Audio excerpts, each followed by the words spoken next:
Hi, my name's Anthony Webb from the Hunter Academy of Sport, and this is the Sports Science and Physical Competence Development Education session for the volleyball squad for the 2021-2022 season. Topics for this presentation are: what does strength and conditioning actually do? The move and performance pyramid, functional abilities for volleyball, a jumping profile for volleyball, volleyball specific movements, and why is strength and conditioning so important?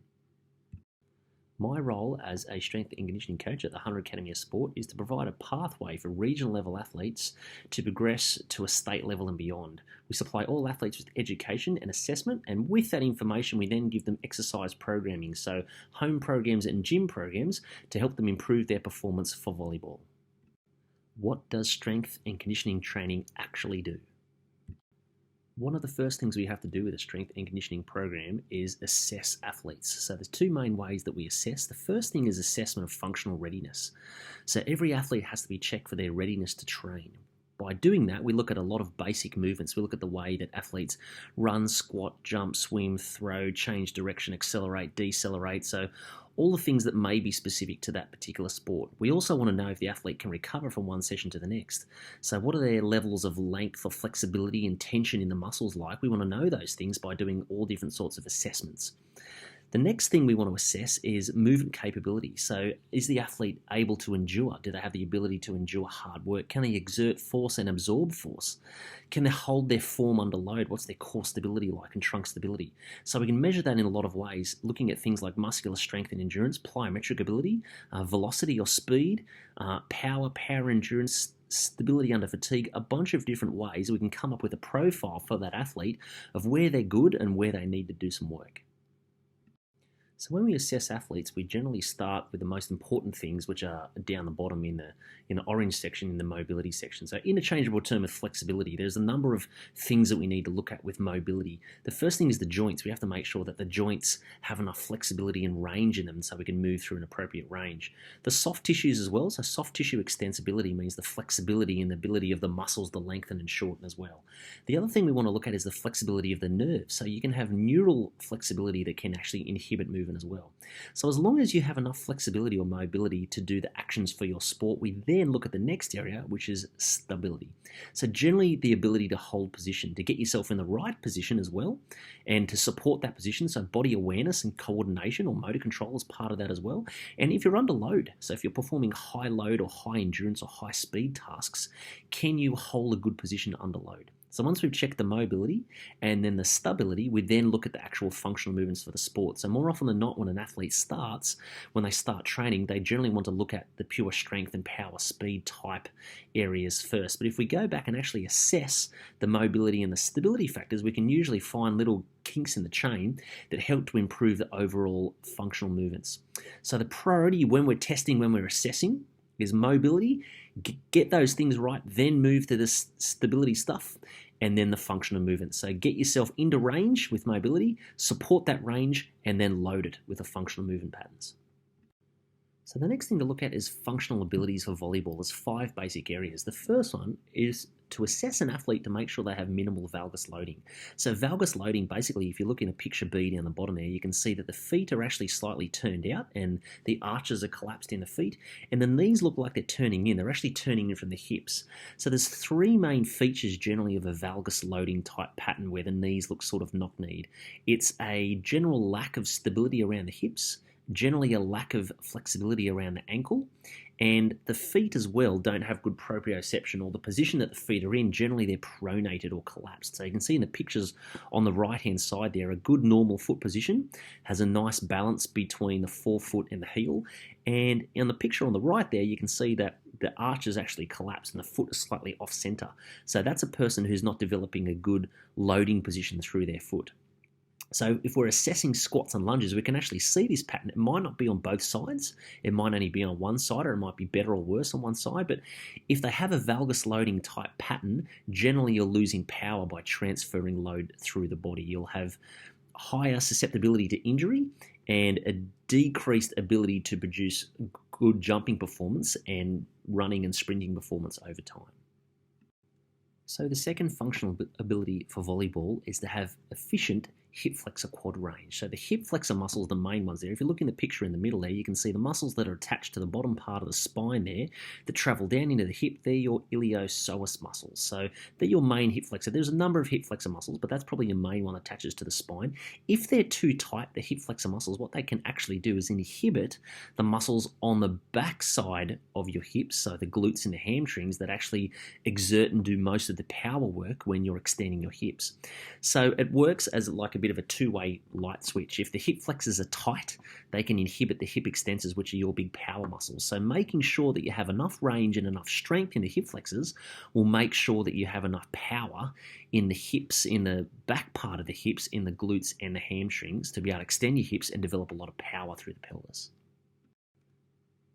The third functional ability for volleyball is thoracic extension and rotation. So the thoracic part of the spine is that middle part of your spine, and basically what it does, it's important for producing rotation through the trunk and extension through the trunk. So if you're in a sport where you have to do overhead reaching or have your trunk in an upright position, having enough flexibility through the trunk to hold a good position and to transfer load from lower body to upper body is really important. So you can see in the pictures there on the left, you can see the green tick next to the person who's reaching up the wall there. You can see they've got good thoracic mobility, so that mid-spine mobility. The person on the right there, person B, probably has a much tighter trunk, so when they go to reach up overhead, they don't have anywhere near the range.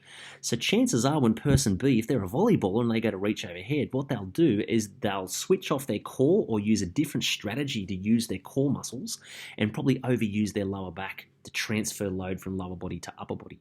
So having an efficient thoracic extension and thoracic rotation ability is really important for a volleyball athlete. The fourth functional ability for volleyball is shoulder and pelvic proprioception and stability. So making sure that we have correct position and stabilization of the shoulder girdle and the pelvic girdle. So looking at the fella there on the left-hand side in the white shirt, you can see although he looks pretty strong, pretty muscular sort of looking guy, you can see his actual shoulders fall quite forwards. His chest is a little bit caved in. It looks like his hips are actually rolled under as well or posteriorly rotated. So the position of your shoulders with reference to the trunk and the core and the position of the hips will tell you how someone transfers load from their lower body to their upper body. If their shoulders are in the wrong position or if their hips are in the wrong position, you can't transfer load overly well or activate your core supremely well, so you'll find that you won't transfer as much load through the body and you'll probably do it inefficiently. So we can give exercises to an athlete who has poor position in the shoulders or the hips or flexibility strategies and things like that to get them in a better position so they have the best opportunity to transfer load well through the body. So when you're doing things like jumping and spiking and lunging, being in the right position, using your core in the best way is really important for a volleyball athlete. So the fifth functional ability for volleyball is load transferal, or we refer to what's called the kinetic link principle. So how you transfer load through the body. So you can have an athlete not overly strong, but still produces a lot of force because they sequence the body segments really, really well. So if you look at the picture on the right there, the one that's got the colours, you can see where we first get load from is from the ground into the legs. We then transfer that load into the trunk and the back, and then into the shoulder and the elbow and the wrist. So looking at the picture on the left there, if we're doing a spike at the net, basically we move into a 2-foot position, we launch off the ground into the air and rotate the trunk, rotate the shoulder, and then extend the elbow and extend the wrist. So it's a transferal of load right through the body. So really important that we have enough mobility from the ground up and enough stability to be able to support those movements and those joints, so we can transfer load in the most efficient way. Now, this is the same for a lot of sports. We do it slightly differently for each sport, and volleyball no exception, making sure that we transfer load from lower to upper to produce the most efficient and the most comprehensive movement action for volleyball. So the next thing to look at is a jumping profile for volleyball. So it basically identifies the individual strengths and weaknesses for jumping mechanics. So if you look at the picture on the right there to start off with, when we're looking from the ground up, we look at the primary functions of each joint. It interchanges from the ankles down the bottom, and mainly they have to be stable, but the main thing we want ankles to have is mobility. As we joint go up to the knees, we need stability. Up to the hips, we need mobility. Up to the lumbar spine, so the lower back, we need stability. Thoracic spine majorly needs mobility. Even into the cervical spine or the neck needs stability as well. So if we're keeping these things in mind, they're the major functions that we need at all those joints. If we're actually assessing a jumping profile, if we're starting from the picture on the left there, one of the first big things we look at is hip range, and then thoracic spine range, shoulder range of motion, moving around even into leg strength, into jumping force and jumping speed and jumping height. So they're main things that we look at from a performance point of view. We'll look at a squatting pattern to see what sort of pattern someone has when they jump. We'll look at those valgus loading positions in squatting and in lunging as well, and even ankle range of motion. So keeping in mind that skeleton on the right, when we look at those things, we want to have a profile for each person and score it out of a simple number like 5. So the smaller your spider diagram is, generally the more things you have to work on. If your spider diagram is quite large and quite open, a large spider web, what you'll find is there's probably not many basic things that you have to work on. And it tells you where you can pick up on areas where you have to emphasize for your training. So making sure that we have an overall well-grounded athlete when we assess will tell us how much work we have to do from a performance point of view and how much potential an athlete has to improve in training.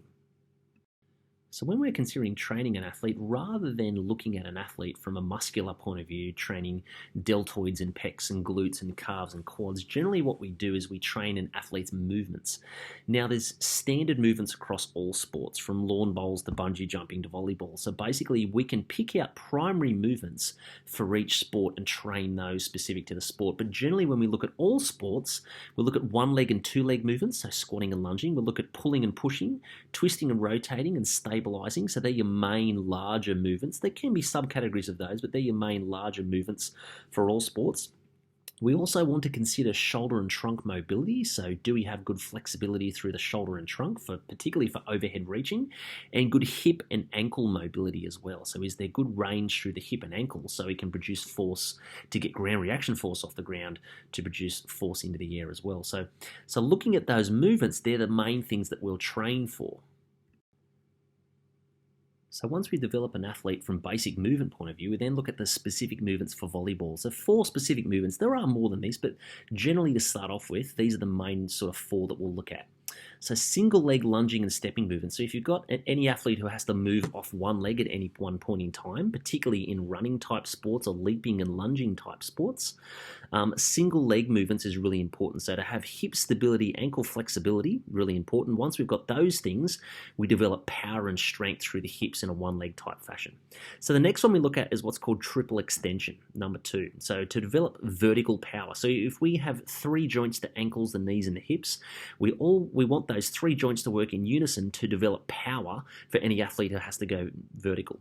The third one, rotational stability and strength. So the first thing we develop is the ability to hold the core in place or the trunk in place, then the ability to stabilize rotation, then the ability to produce strength and power in a rotation movement. Because in volleyball, of course, we have to change direction and leap and jump and move from side to side. Number 4 is deceleration and acceleration. So one of the first things we train with athletes when they have to develop power off the ground, although they have to stop and start and move from one point to another, is not actually acceleration, so leaving the ground. It's the ability to absorb force. So when you absorb force on the ground, when you go down into a squat, you then have elastic energy on the ground, so your tendons act like a bit of a spring, and then you accelerate back off the ground again. So we want to make sure that the function of those 3 parts, the deceleration, then the elastic energy, and then acceleration, work in unison. So they're basically your 4 main movements: the single leg pattern, single leg strength, triple extension, so using the ankles, the knees and the hips, rotational stability, strength and power, and deceleration into acceleration movements. So the last little section here, why is strength and conditioning training so important? In a nutshell, it allows the athlete to move more efficiently for your sport. So when you move more efficiently, sporting movements become easier. You can move further and with more force and less fatigue before receiving injury. So it teaches your body to manage training, the ability to bear more load under the same level of fatigue with less effort, and the ability to recover faster and maximize adaptation and improvements from training. So strength and conditioning for any sport, volleyball in particular, promotes athleticism. You want all parts of your sport to be at a minimum level and certain parts to really excel so you move efficiently well for your sport. So strength and conditioning will focus on the areas that may be flexibility or stability or power specific to you and specific to the sport to make you perform better for longer and hopefully get injured at a very low rate, if at all.